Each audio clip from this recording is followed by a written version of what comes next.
السلام علیکم۔ آج کی یقین اور توکل کے بارے قرآن اور حدیث کی روشنی میں کچھ بیان کریں گے۔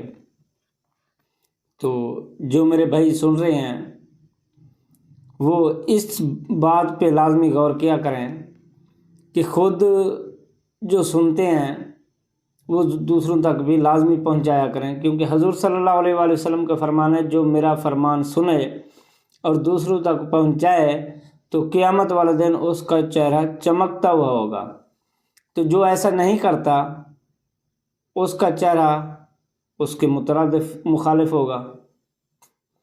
اور دوسری بات کہ یہ ایک صدقہ جاریہ بھی ہے۔ کوئی بندہ ہماری بات سن کے وہ سیدھے راستے پہ آ جائے اور آپ کا بھی صدقہ جاریہ ہو جائے گا، کیونکہ آپ نے اس تک یہ بات پہنچائی ہے اور ہم نے جو کہی ہے، تو اللہ تعالیٰ آپ کی اور ہماری دونوں کی اپنی رحمت کے ساتھ بخشش فرما دے گا۔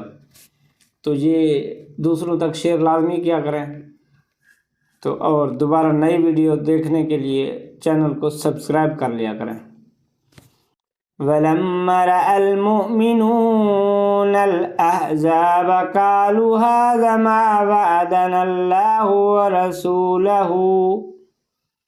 وَرَسُولُهُ وَصَدَقَ اللَّهُ وَرَسُولُهُ وَمَا زَادَهُمْ إِلَّا إِيمَانًا وَتَسْلِيمًا۔ اللہ تعالیٰ فرماتا ہے، اور جب مسلمانوں نے کافروں کے لشکر دیکھے تو کہنے لگے کہ یہ ہے وہ جس کا وعدہ ہم سے اللہ اور اس کے رسول نے کیا تھا، اور سچ فرمایا اللہ اور اس کے رسول نے، اور اس نے نہ اضافہ کیا مگر ان کے ایمان میں، اور اللہ کی رضا پر راضی ہو گئے۔ یہ ہوتا ہے توکل، یہ ہوتا ہے یقین رب پہ، کہ اللہ تعالیٰ نے جو ہم سے امتحان لینا تھا وہ یہی ہے کہ ہم نے ثابت قدم رہنا ہے، اتنے لشکر کو دیکھ کر اور ان سے لڑنا ہے۔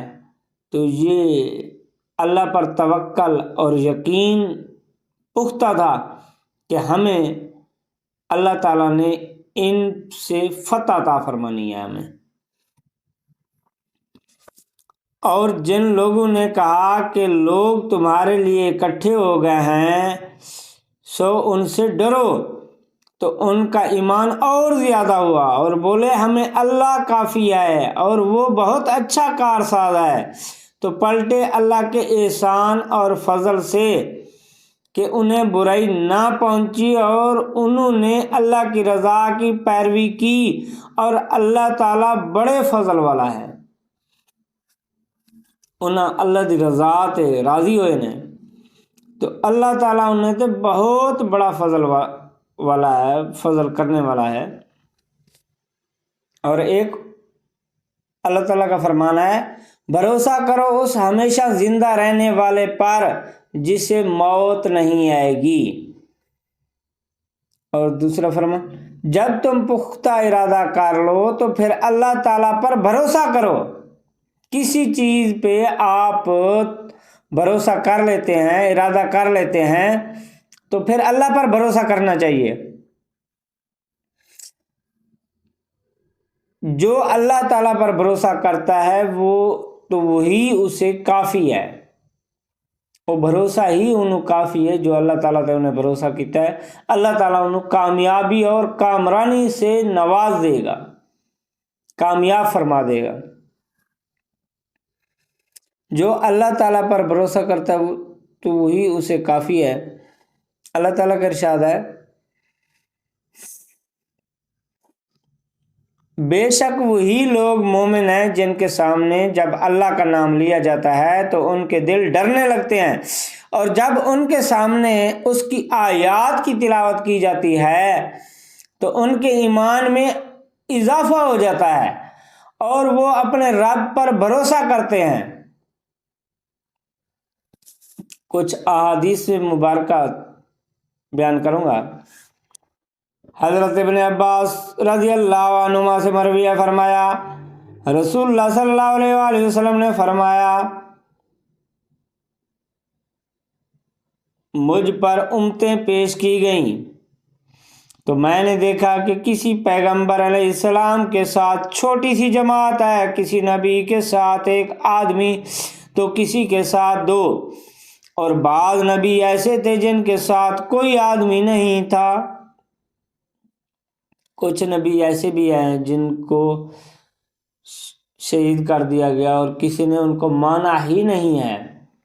اسی اثنا میں میرے سامنے ایک انبیاء کثیر پیش کیا گیا، میں نے گمان کیا کہ یہ میری امت ہے، تو مجھ سے کہا گیا کہ یہ حضرت موسیٰ علیہ السلام اور ان کی قوم ہے، مگر تم ذرا افق کی طرف دیکھو۔ میں نے دیکھا تو مجھے ایک انبیاء کثیر نظر آیا، پھر مجھ سے کہا گیا دوسرے افق کی طرف دیکھو، مجھے وہاں بھی انبیاء کثیر نظر آیا، تو مجھ سے کہا گیا یہ تمہاری امت ہے، اور ان کے ساتھ 70,000 آدمی ایسے ہیں جو بغیر حساب اور بغیر عذاب کے جنت میں داخل ہوں گے۔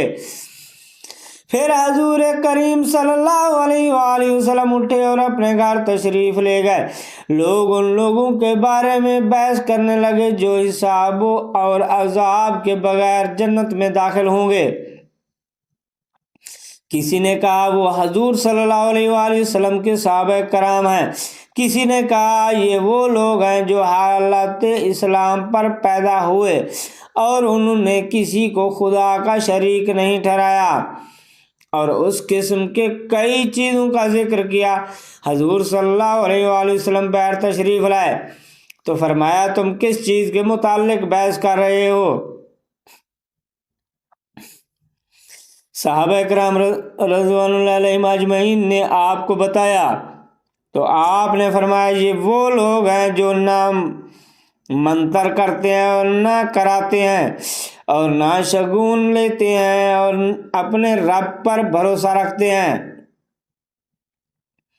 ایسے لوگ جو صرف رب پر بھروسہ رکھتے ہیں، رب پر توکل کرتے ہیں، رب پر یقین رکھتے ہیں، وہ نہ منتر کراتے ہیں، نہ جادو ٹونے کراتے ہیں اور نہ شگون لیتے ہیں اور اپنے رب پر بھروسہ رکھتے ہیں۔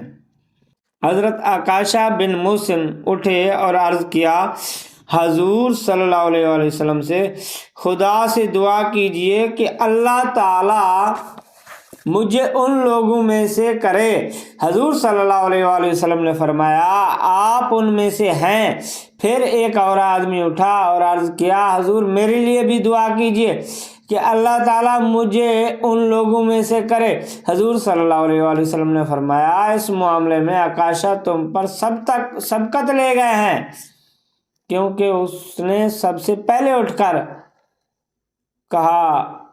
یہ بخاری اور مسلم کی حدیث ہے، پختہ اور پکی حدیث ہے۔ حضرت ابن عباس رضی اللہ تعالی عنہما سے مروی ہے کہ حضور صلی اللہ علیہ وآلہ وسلم نے فرمایا کرتے تھے اے اللہ میں تیرے حکم کے سامنے سر تسلیم خم کرتا ہوں، تجھی پر ایمان رکھتا ہوں، تجھی پر بھروسہ کرتا ہوں، تیری طرف ہی رجوع کرتا ہوں اور تیری مدد کے سہارے دین کے دشمنوں سے جھگڑتا ہوں۔ اے اللہ میں تیری عزت اور جلال کی پناہ مانگتا ہوں، تیرے سوا کوئی معبود نہیں اس سے کہ تو مجھے گمراہ کرے تو ہمیشہ زندہ رہنے والا ہے، تجھے موت نہیں آئے گی، تمام انسانوں اور جنوں کو موت آنے والی ہے۔ بخاری اور مسلم کی حدیث۔ سبحان اللہ سبحان اللہ ما اجمل کا ما احسن کا، کتے میرے علی کتے تیری ثنا، کتے گستاخ اکھیاں جاڑیاں۔ اللہ تعالی ہمیں اور آپ کو صراط مستقیم پر چلنے والا بنائے اور دین کے ساتھ پکی اور سچی محبت عطا فرمائے اور دین کے ساتھ ہمیں پکا اور سچا لگن عطا فرمائے، ہمیں 5 وقت نماز پڑھنے کی توفیق عطا فرمائے وہ بھی مسجد میں جماعت کے ساتھ پڑھنے کی توفیق عطا فرمائے۔ اللہ تعالی ہم پر اپنا کرم فضل اور رحم فرمائے۔ وما علینا الا البلاغ المبین۔ صلی اللہ علیہ حبیبی سیدنا محمد صلی اللہ علیہ وآلہ وسلم۔